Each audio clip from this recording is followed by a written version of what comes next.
My name is Lakshmi. I'm a journalist. Now, the second question is Muslim men are allowed to marry 4 or 5 times, I think, and they don't require their wife's permission, the first wife's permission to marry. I mean, correct me if I'm wrong, to marry more number of times.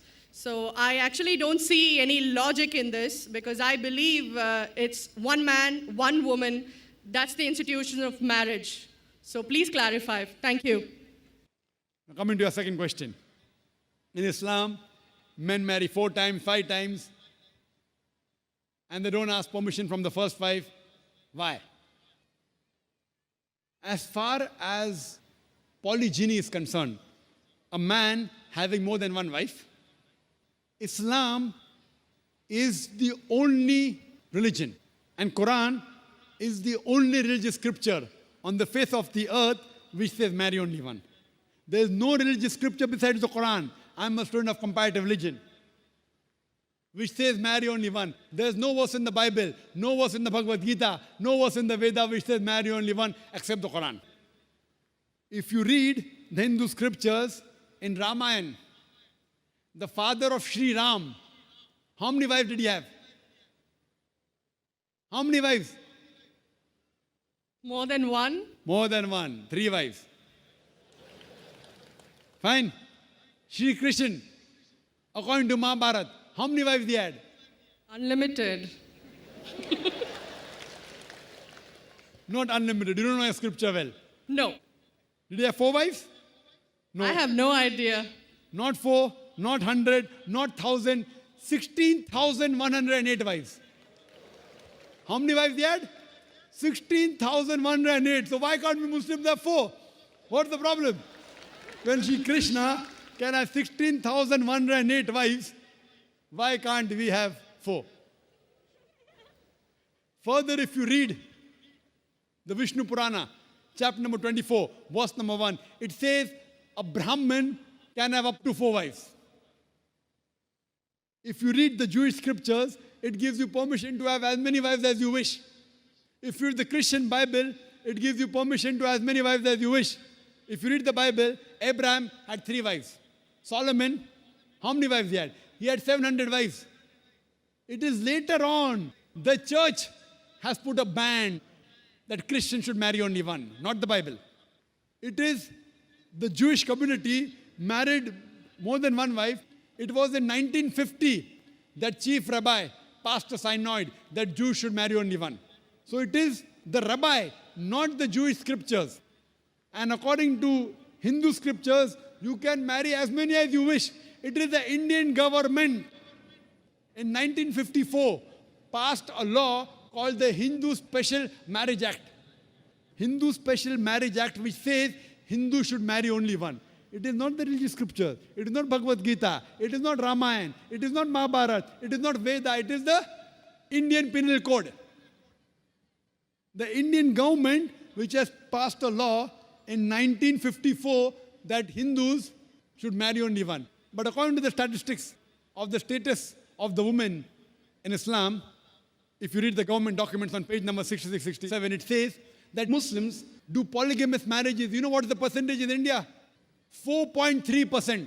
How much? In India, 4.3% of the Muslim men do polygamous marriages. A statistic between 1951 to 1961. Hindus, how many? 5.06. 0.7% more than the Muslims in India, according to the Indian government. Even though it is prohibited according to the Indian law, yet they do more polygamous marriages than the Muslims. Why? Now, let's analyze what does the Quran say. Quran says in Surah Nisa, chapter 4, verse number 3, marry women of your choice in 2s, 3s or 4s.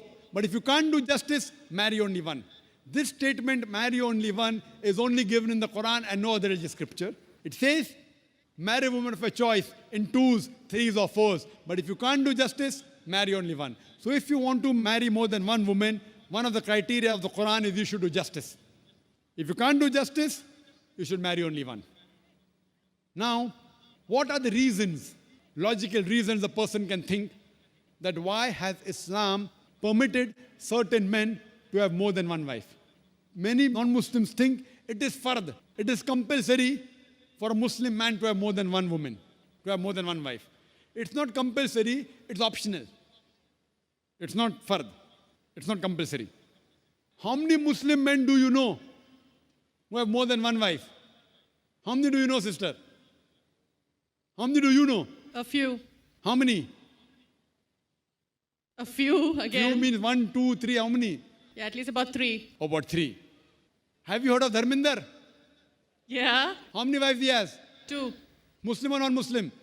Non-Muslim. Non-Muslim. Your previous chief minister, what's the name? Jayalalitha. Yes. Hindu or Muslim? Hindu or Muslim? Hindu. Hindu, fine. Now these are famous personalities. Fine. How many famous personalities you know in India who have got more than one wife? The 3 you know may be locality, fine? Yeah. Local, maybe friend in your neighborhood, maybe your colleague. In India, there are more non-Muslims having more than one wife than the Muslims. Now let us understand what are the logical reasons. Come back to logic now. Now, by nature, if you ask any medical doctor, he will tell you, male and female are born in equal proportion. Girls and boys are born in equal proportion. But any medical doctor, any pediatrician, any children doctor will tell you that the female sex, the female child is stronger than the male child. That's the reason there are more deaths in the male children as compared to female children. So in children's age itself, the female children are much more than the male children. As life grows on, there are people dying due to accidents, due to alcoholism, due to war. There are more males dying as compared to females. Today, if you analyze in the world, there are more females in the world as compared to males. There are few third world countries like India where the male population is more than the female population. And do you know why? The reason is because of female feticide and female infanticide. According to an article, a program which came on BBC by the name Let Her Die, the program was assignment. There was a British reporter by the name of Emily Buchanan. She comes to India and she says that every year in India, more than 1 million fetuses are being aborted after they identified that they're females. She says more than 3,000 every day. You multiply, more than 1 million every year. According to the Tamil Nadu government hospital report, she gives the statistics, out of 10 female born alive, do you know how many are put to death? 4. Sister, did you know that? Tamil Nadu, your state, your beloved state, according to the government statistics, out of 10 females born alive in the government hospital, 4 are put to death. There are billboards put in Rajasthan and here, which says that spend 500 rupees and save 500,000 rupees. You know what does it indicate? Spend 500 rupees, do ultrasonography, do amniocentesis, identify the child you're carrying is a female, abort her, and save 5 lakh rupees, 500,000 rupees. Maybe a couple of 100,000 upbringing her, and the remaining 100,000 in dowry.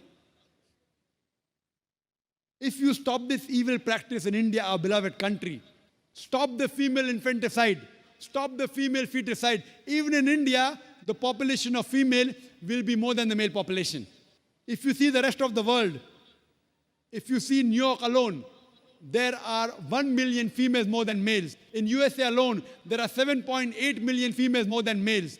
In UK alone, there are 4 million females more than males. In Germany alone, there are 5 million females more than males. In Russia alone, there are 9 million females more than males. And God alone knows how many millions of females are more than males throughout the world. Suppose I agree with your philosophy, sister, you said, 1 man, 1 woman. If I agree with you, sister, with your philosophy, 1 man, 1 woman. And suppose my sister happens to be in America, or your sister happens to live in America. And suppose the market is saturated. 1 man, 1 woman, saturated. Yet there will be 7.8 million females who will not find life partners. 1 man, 1 woman. Now the option for these 7.8 million females is either marry a man who already has a wife or become public property. You say, Dr. Zakir Naik, public property, such a harsh word. Sister, it is the most sophisticated word I can use. I cannot use a more sophisticated word than public property. According to the studies of America, do you know, on an average, a man, before he settles down with a wife, he has 8 different sexual partners. Do you know that? On average, 8. Some may have 1, some may have 10, some may have 20. 8 sexual partners before he settles down with one. So the only option remaining, so if my sister happens to live in America, or if your sister happens to live in America, and the option is given to her, and suppose the market is saturated, every man has found a woman for himself.